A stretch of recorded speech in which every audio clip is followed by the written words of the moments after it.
Good afternoon, everyone. Just a programming note before we begin. I don't have interminable amounts of time today. I need to conclude by about 2 o'clock, but look forward to taking your questions until then. A couple elements at the top. First, the United States, the Department of State, and people of the United States expresses our deepest condolences and sympathy to the people of Norway, especially the family members of victims of the acts of violence that occurred in Kongsberg on Wednesday evening. The United States stands with Norway at this difficult time following the tragic killing of 5 people. At the same time, we welcome the newly formed government of Norway, seated earlier today. We look forward to continuing to work with our Norwegian partners and allies on our mutual peace, security, and prosperity. Next, the recent death of Venezuelan political prisoner Raul Baduel reminds the world of the deplorable and dangerous conditions Venezuelan political prisoners face in the Maduro regime's custody. We call for an independent examination to confirm the true cause of the death. Our hearts go out to the families of the political prisoners who have died in Venezuela while unjustly detained in regime custody. Since 2014, at least 10 Venezuelan political prisoners have died in regime detention, and 3 have died in the last year alone. Those are Rodolfo Gonzalez Martinez, Carlos Andres Garcia, Rafael Arreaza Soto, Fernando Alban, Nelson Martinez, Rafael Acosta Arevalo, Pedro Pablo Santana Carballo, Salvador Franco, Gabriel Medina Diaz, and Raul Isaias Baduel. We call for the immediate and unconditional release of all political prisoners. Maduro and those holding these prisoners bear responsibility for their well-being. Their family members deserve credible and transparent review of the circumstances surrounding these deaths, as well as accountability for the gross violations of human rights. And finally, today I'm pleased to note the United States was successfully elected to the UN Human Rights Council. The President and Secretary Blinken have put democracy and human rights, essential cornerstones of peace and stability, at the center of our foreign policy. We have eagerly and earnestly pursued these values in our relationships around the world. We thank the UN member states who supported our candidacy for a seat on the Council. We will use our position to renew the Council's focus on the core human rights principles enshrined in the Universal Declaration of Human Rights and the UN Charter, which undergird the Council's founding. Our goal is to hold the Human Rights Council accountable to the highest aspirations of its mandate and spur the actions necessary to carry them out. With that, I'm happy to turn to your questions. Thanks. Let's just do a couple, and you can be extremely brief in your answers. Sure. If you would, please. Just on the council, on the Human Rights Council, this has become kind of a ping pong between administrations, Republican, Democrat,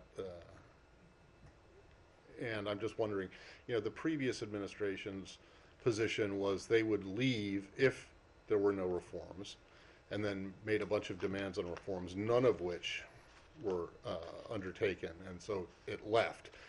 Do you really have any confidence that you're going to be able to push reforms? And are they the same reforms that the previous administration was looking for? Well, Matt, I don't know if I'm quoting Woody Allen or quoting a former boss of mine or quoting a former boss of mine quoting Woody Allen. But to paraphrase, when you're not at the table, you're on the menu. And that has been our guiding principle. We want to be at the table. We need to be at the table. In order to be engaged, whether it's with the WHO, whether it's with the Human Rights Council, whether it's within the Paris context, whether it's within other realms that we've talked about, if we are to help shape institutions, to help them deliver on their highest aspirations, which is what we intend to do with the Human Rights Council, to help them promote the values, the interests that the United States and our partners share, we need to be there. And so, yes, we have concerns with the Council. We will vigorously oppose the Council's disproportionate attention on Israel, which includes the Council's only standing agenda item targeting a single country. We also will press against the election of countries with egregious human rights records. It is, of course, grossly inappropriate for such countries to be represented on the Human Rights Council. Well, fine, but your group of countries that you're in, doesn't have any of these serial offenders that you're talking about, and you have very limited. Any administration has limited. Anyway, I mean, but the point is, we would have no influence were we not a member of the council. And we're gratified today that we will become a member of the council. and with apologies to Woody Allen, I'm surprised you quoted him, but whatever. With apologies to him, if you're not at the table, you're not necessarily on the menu. You could be standing on the outside and having And- as much influence as And you and the Canadians and the Europeans and others who have been on the council without pulling out have had, which is arguably very little, right? the point, Matt, is that we would have no influence were we standing on the outside. Go ahead. Very briefly, I noticed the secretary spoke with the Brunei foreign minister today. I just want to know that it was largely Burma, I think, That's right. ASEAN focused. Was that call occasioned by the fact that the ASEAN envoy, who happens to be a Bruneian diplomat, had to canceled his visit, or was it something else? I understand this call was previously scheduled. Obviously, the Bruneian second foreign minister is we just saw the reports of his canceled trip. Okay. And then the last one for me.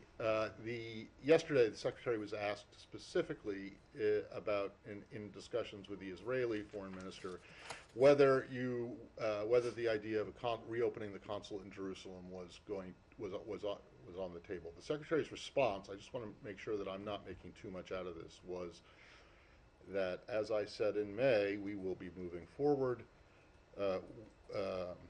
with the process of opening a consulate as part of deepening ties with the Palestinians. But notably, at least to me, he did not say Jerusalem. So I'm just wondering, are you guys exploring or looking at the possibility of opening a consulate that would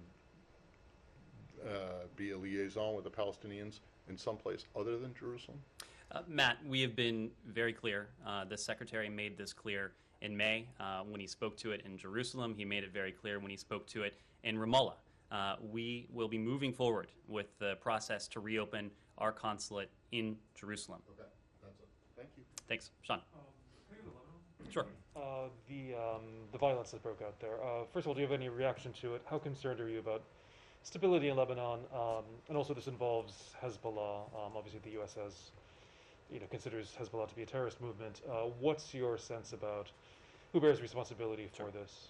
Well, let me start with the violence that you raised, and to make the point that we offer our sincerest condolences to the Lebanese people and those impacted by the tragic loss of life outside the Palace of Justice in Beirut earlier this morning.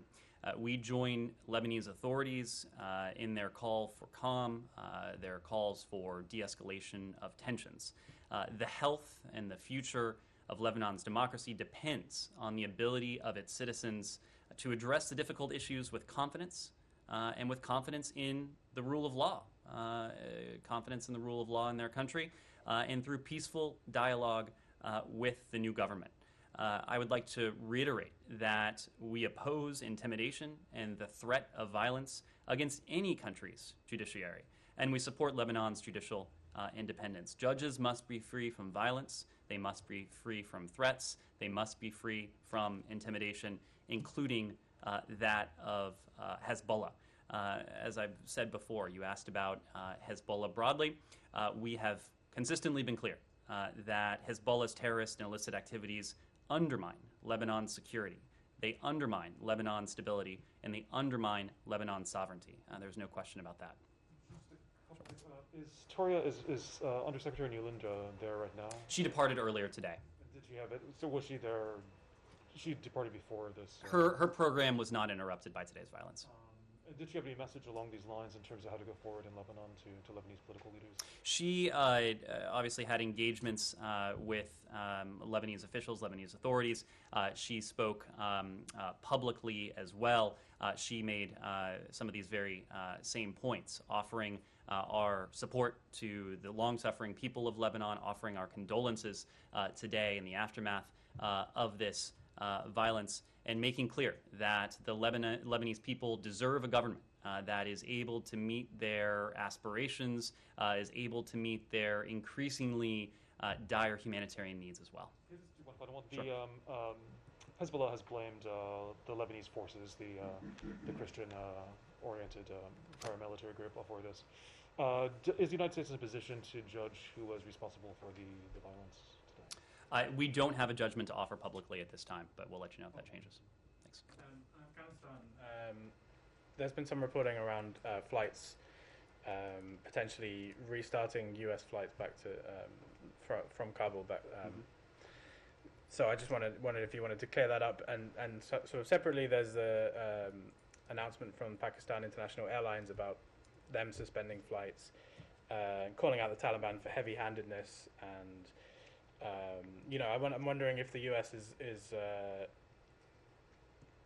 leaning on the Taliban to have a different approach to international airlines. Is there, aside from the potential for U.S. flights, what are you doing to make sure that the airport stays open for other, commercial international flights? Sure. I appreciate the opportunity to clarify. There's been some misreporting on this. So to be very clear, the charter flights have been routine. Our goal is to make them even more routine, to lend a degree of automaticity to these operations so that we can facilitate the departure of Americans, of lawful permanent residents, and others to whom we have a special commitment from Afghanistan if they choose to do so. But the idea that charter flights wouldn't resume until later this year doesn't, of course, comport with reality. We just had a charter flight that had Americans on board on Monday. There have been a number of charter flights in recent weeks, as you know, as we've had any number of occasions to discuss in this room.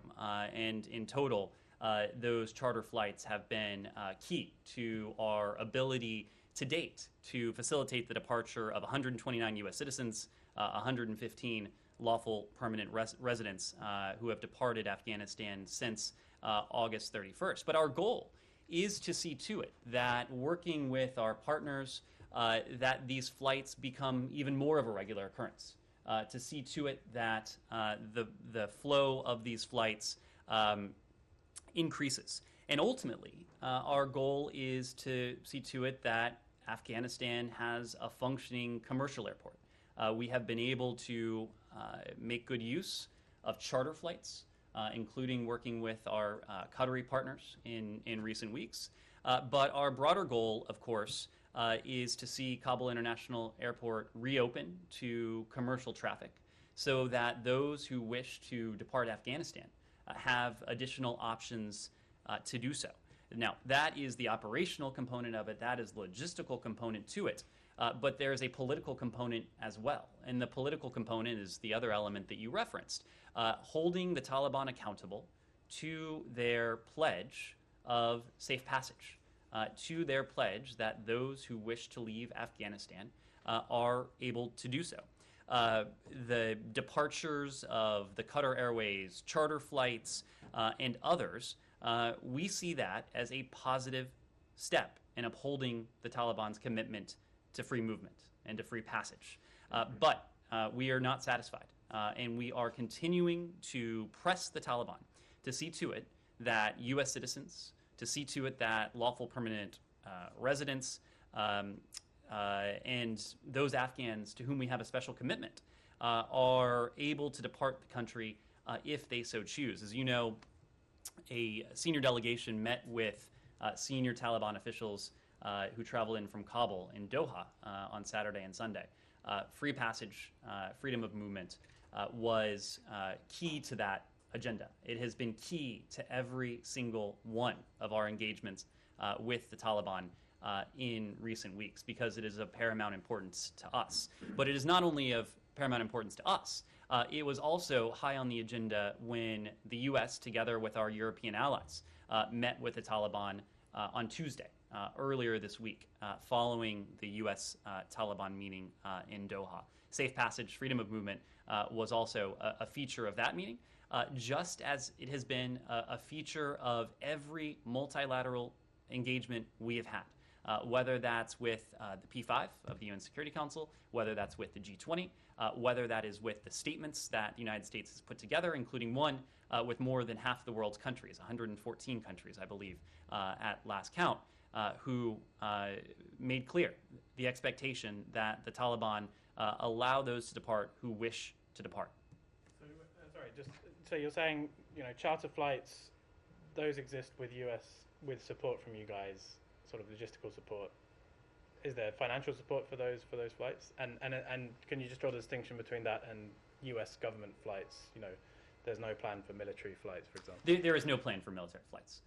The idea that we are restarting evacuation flights, a la what we had prior to August 31st, is not accurate.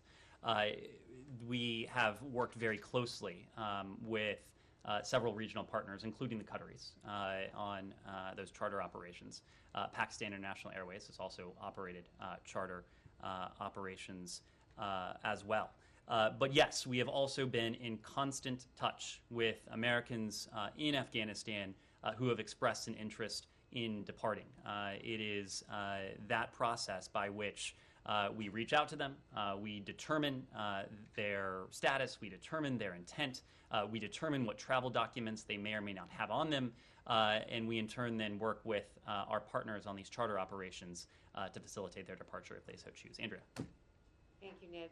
I want to ask you about a letter from members of the Foreign Relations Committee, bipartisan letter that was sent to the Secretary, which says, among other things, while there has been progress, this is on Havana syndrome, as you know, we continue to have concerns that the Department is not sufficiently communicating with or responding to diplomats who have been injured from these attacks. We're also concerned that the Department is insufficiently engaged in interagency efforts to find the cause of the attacks, identify those responsible, and develop a plan to hold them accountable. And we urge you to immediately announce a successor to Ambassador Spratlan to lead the Department's Health Incident Response Task Force. Critically, this must be a senior level official that reports directly to you. I am well aware of the long list of improvements, the progress that you have reiterated and that has been made available by a number of officials. But this is subsequent to those improvements.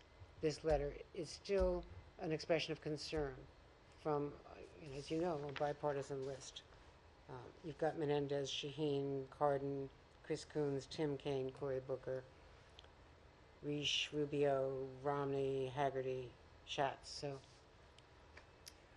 certainly understand the expression of concern. We also have expressed our concern over these anomalous health incidents.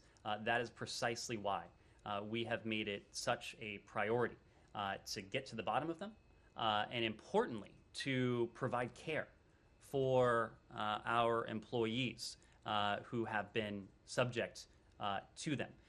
The Secretary, late last week, on Friday, I believe it was, added his voice to the support for the recently passed Havana Act. The Secretary appreciates the interest that Congress has demonstrated in this issue. It is very, very consistent with the priority he himself has attached to this, as you know, Andrea, as we've had an opportunity to discuss. I've made this point before, but one of the briefings that the Secretary proactively requested before he assumed this office was on so-called cases of Havana syndrome, or anomalous health incidents, as we call them. He wanted to enter this job on day one with a firm understanding of where we were, what we had provided to our employees subject to them, and what more we could do. And we have been quite clear that this department had not always done a sufficient job in addressing these anomalous health incidents. That is why you have seen Secretary Blinken put such a premium on several areas. One is communication, an issue that was raised in this letter. And the Secretary has had an opportunity to meet with members of our State Department team who have themselves reported these AHIs. Deputy Secretary McCune and other senior officials have held town halls with overseas posts where a number of these incidents have been reported. We have sent out regular messages from the Secretary, from the Deputy Secretary, from our Health Incident Response Task Force to the workforce as well. We have made clear the resources that our employees have available to them in terms of training, in terms of to whom they should turn if and when they should feel that they have been subject to an anomalous health incident. So, with all due respect, with all that you say has been done, there has been criticism from a number of victims of what they don't call anomalous health incidents, by the way, because they think that diminishes and disparages what they are suffering. They believe that the Secretary should have met with them sooner. He should have been more engaged. And clearly the bipartisan members of the Senate, of the Foreign Relations Committee, believe that the communication is inadequate and that the appointment of Ambassador Spratland's replacement should not report to the Deputy Secretary, but should report directly to Secretary Blinken, and that there has not been enough attention at the top, that this is not perceived. What you say is being done is not perceived by many of the people who are viewing it from the outside and from the inside. What I can tell you, Andrea, is that the Secretary has no higher priority than the health and the safety and the security of our workforce and their family members and dependents. And this is precisely what that issue is about. I also want to be very clear that we believe those who come forward. We take every single report of an anomalous health incident extraordinarily seriously. And we do that for a couple reasons. Number one, we want to make sure that those who have come forward are getting the care that they need. And I can give you quite a bit in terms of what our Bureau of Medical Services has done, including since January of this year, to ensure that those who come forward are getting that care. On June 1st, for example, we launched a pilot program to collect from employees and eligible family members a pre-incident health baseline, as we call it, so that we can compare that information should one of these individuals later be subject to an anomalous health incident. Additionally, we've partnered with a number of centers of excellence where our department team members can seek care, can seek pre-incident baseline testing, can seek care in the aftermath of such an anomalous health incident. But we also take these reports seriously so that we can ensure that we are doing everything we can to protect our workforce and our broader State Department community, their family members and dependents going forward, and do all we can to prevent such anomalous health incidents. To that end, we have sent teams of security engineers and occupational safety experts to conduct surveys and inspections of locations where these incidents have been reported. We have supplied additional and enhanced inspection equipment to overseas engineering service centers so that in the event of a report of an AHI, we can quickly dispatch those resources. So we have made improvements in terms of our communication. We have made improvements in terms of our inspections and our defensive measures. We have made improvements in terms of our training so that, again, our employees know how to respond should they become subject to one of these, that their family members also have the information they need. We have improved our protocols internally with the Health Incident Response Task Force, and then, of course, with our medical and care. That is all a reflection of the fact that there is no higher priority to the Secretary. There is no higher priority for our Deputy Secretary, Brian McCune, when it comes to these health incidents, because we know this is precisely about the health, the safety, and security of our workforce. Yes? Well, Ned, can you just address the letter said they wanted the Secretary to immediately name a replacement for Ambassador Spratland. That doesn't say soon or, as quickly as possible. It says immediately. Does he intend to do that? I expect we'll be in a position to do that in the coming days. And then the other thing it said was that it wanted to make sure that you guys had set up mechanisms to make sure that the benefits included in the Havana Act, the financial and the compensation and medical assistance, were available now to people who are suffering these injuries. Has that been done? The secretary added his voice to support for Is there a mechanism now in place for people to get this additional money? This just passed through Congress. I believe it was on Friday, so it's only been a few days. But absolutely, we support the goals of this legislation because this legislation is about the health, the safety, security of our And employees. then lastly, you mentioned these inspection teams. When did they start going out, and what have they found? So, Matt, this is one where, unfortunately, we're just not in a position to provide much additional detail because this gets to our investigative tactics, techniques, and Well, have they procedures. found anything unusual? That's just one we'll not be able to get into. I'm Say sorry. when they started going out to these places? I'm sorry. Please. Is going to Colombia next week. Yesterday, President Duque, Colombian president, confirmed these investigations on these cases of Havana syndrome. Could this investigation affect the incoming trip by the secretary? And also, there are rumors that Secretary Blinken is going as well to Ecuador. Can you confirm that? So we have not yet announced any travel for next week. So I'm not in a position to announce or speak to potential travel. But it is certainly possible that the Secretary will have an opportunity to visit with some of his South American counterparts in the coming days. Yes, Missy. Or Nick, please. Go ahead, Missy.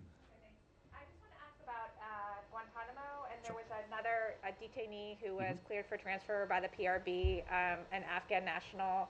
And I'm just wondering if you could talk about, as in line with the administration's goal of transferring prisoners and closing the prison, how the situation in Afghanistan might affect his potential transfer or repatriation.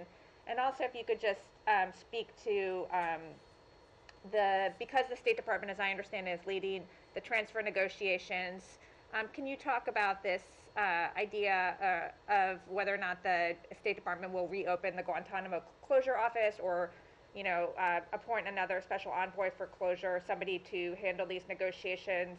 Is there a reason why that hasn't happened yet, especially as the administration tries to get this small group out? Thanks. Sure.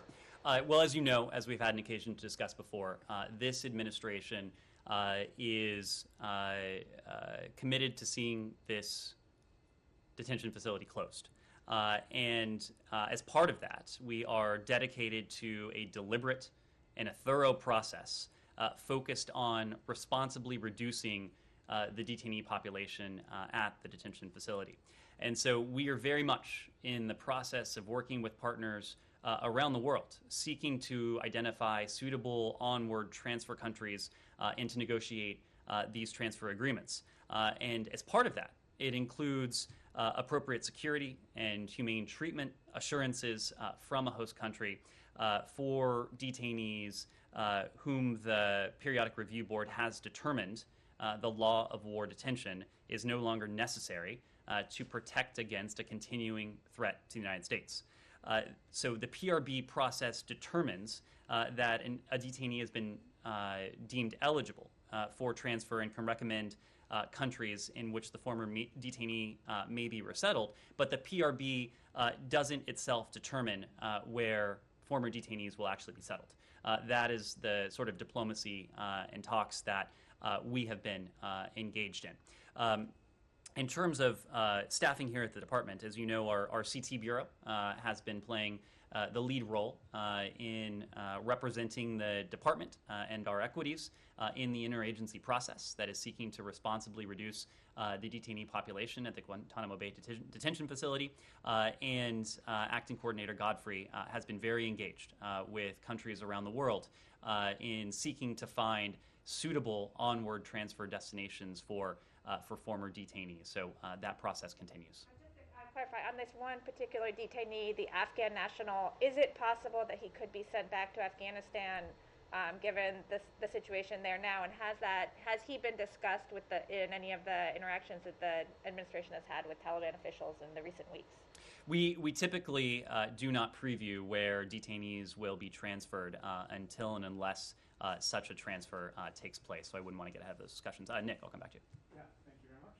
A couple of random ones. ones, but let me go back and ask a version of what Matt was asking. Have all of the steps that you detailed to Andrea delivered any more understanding of the source of the Havana incidents? So, Nick, this is one of those questions that unfortunately we're just not in a position to speak to publicly.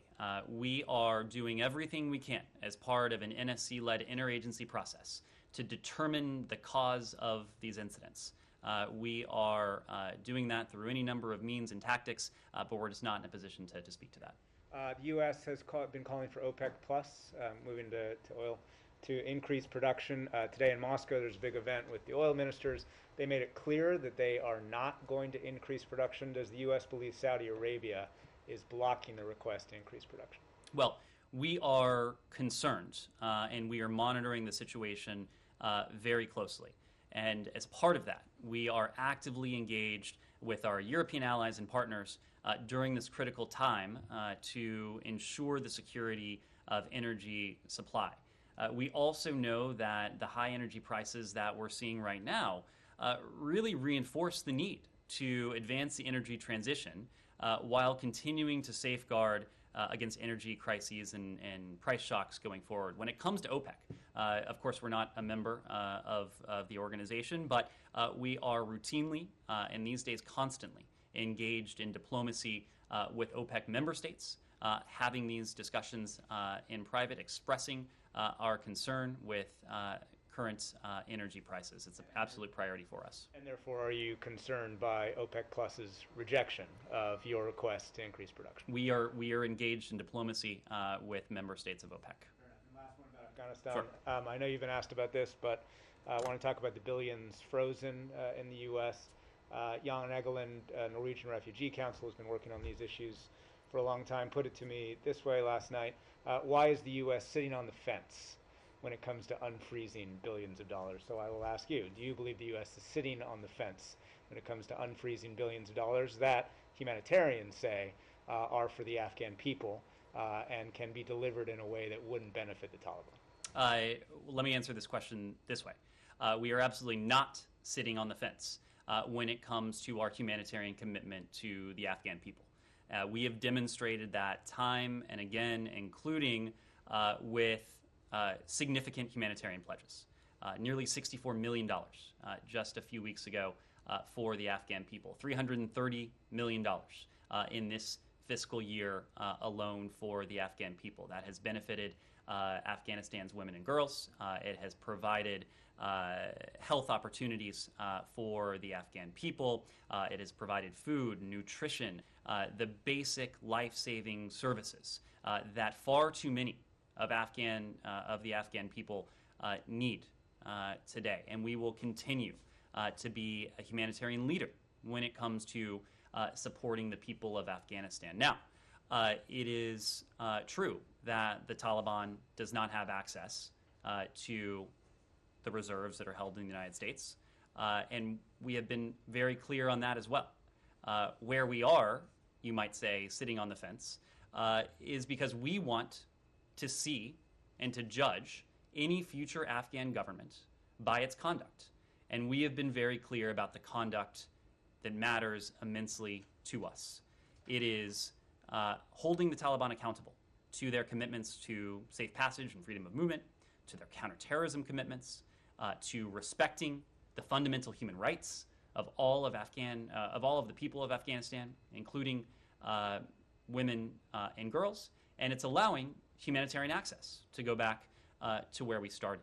So we will judge any future Afghan government primarily on those criteria. And it is not just us, and it is, by the way, it is not just the United States where Afghanistan's foreign currency reserves are stored. This is something the international community has made very clear. So we are, of course, not in a position to provide financial support to the Taliban or any future Afghan government until and unless we see to it that these core requirements are being met and the rights of the people of Afghanistan are being fully respected and enforced. Yes.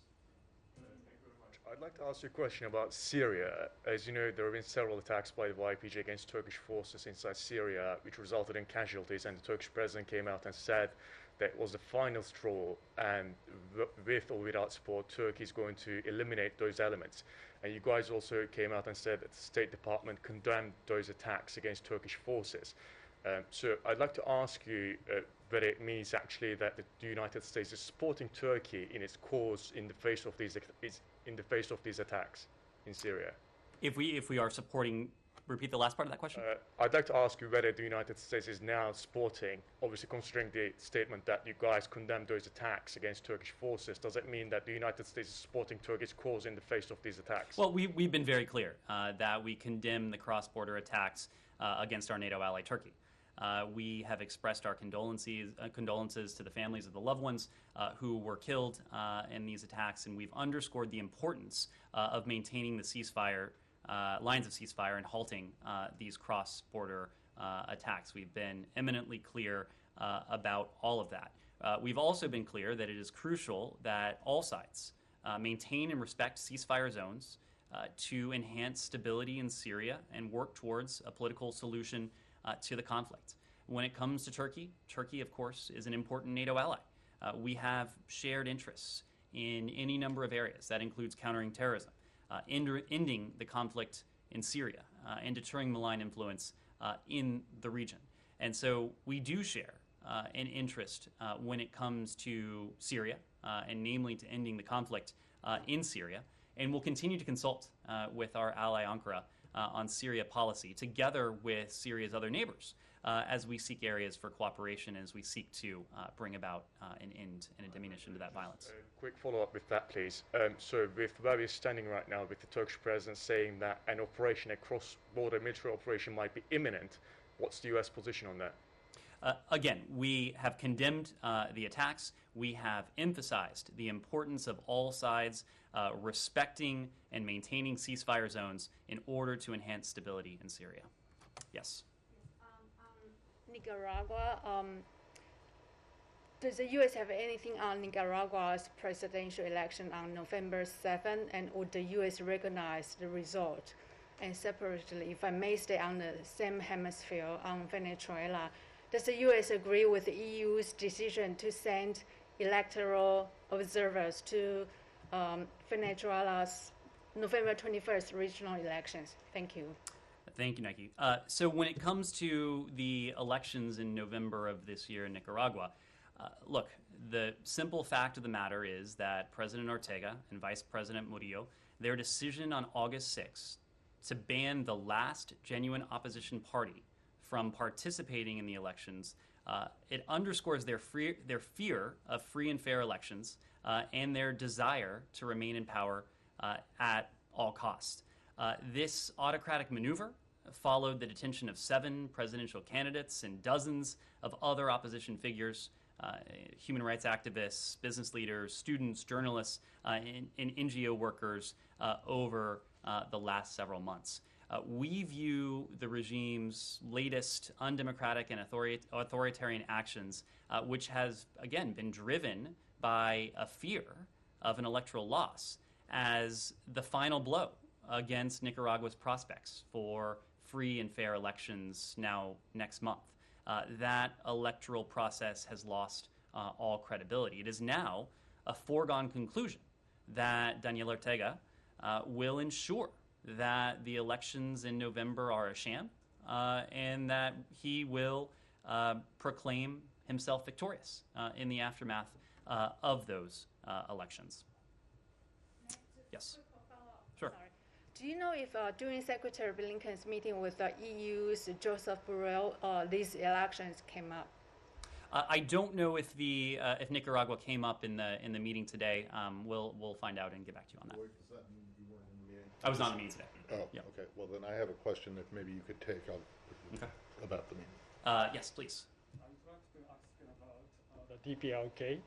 You have mentioned you remain prepared to meet the DPLK without any precondition, anywhere, anytime. However, we haven't seen any meetings so far. So what went wrong? So have you proposed lifting sanction on the table? Well, to take a step back, we have been very clear that we believe diplomacy, including direct diplomacy with the DPRK, is the most effective means to meet the policy objective that has emerged from a review of our DPRK policy that we completed some months ago. And that objective remains the complete denuclearization of the Korean Peninsula.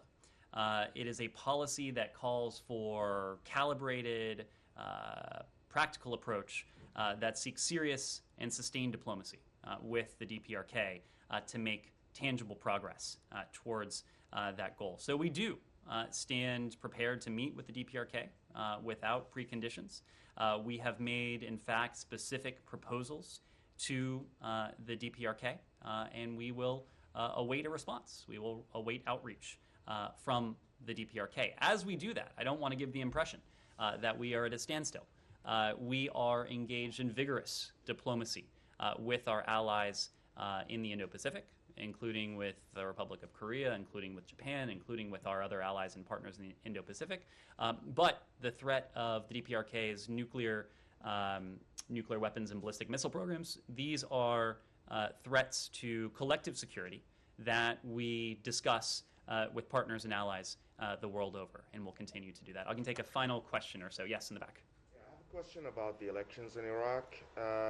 This now more and more factions are refusing to accept the results. Do you fear that this political uncertainty will lead to more destabilizing the country, and will it affect the plans of the withdrawal of U.S. troops, combat U.S. troops from the country? So I would refer you to the Department of Defense when it comes to our troop presence, our troop posture in Iraq. It is something that we did have an opportunity to discuss in the strategic dialogue that we held with our Iraqi partners a couple of months ago. Now we made an announcement in terms of our troop disposition in Iraq. I don't have any indication. I have no reason to believe that posture would change as a result of what we have seen to date. When it comes to the election results, I want to be very clear that we condemn the threats of violence reportedly made against the Independent High Electoral Commission and UN personnel.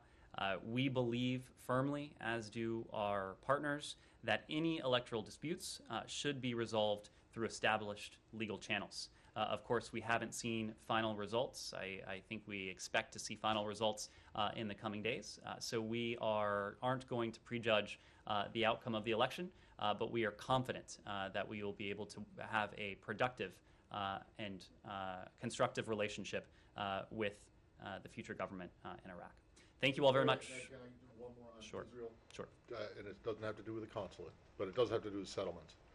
And that is, I just want to know that if in yesterday's meeting with Foreign Minister Lapid, if the Secretary brought up the settlements issue, they seem to be plowing ahead, moving ahead with additional construction, but not making not without a lot of fanfare. And I'm just wondering if this is a concern for you beyond what you have said in the past when you're asked this by Saeed every time. Well, Matt, we did issue a readout of both the trilateral meeting and the Secretary's bilateral meeting with Foreign Minister and alternate Prime Minister Lapid. We have been clear publicly and in private about where we stand on settlement activity, on annexation. We oppose any unilateral steps that put a two-state solution further out of reach. But you haven't gone. Your concern about what they're doing hasn't increased in over the course of the last month or so? Our position on this has remained constant. Thank you very much.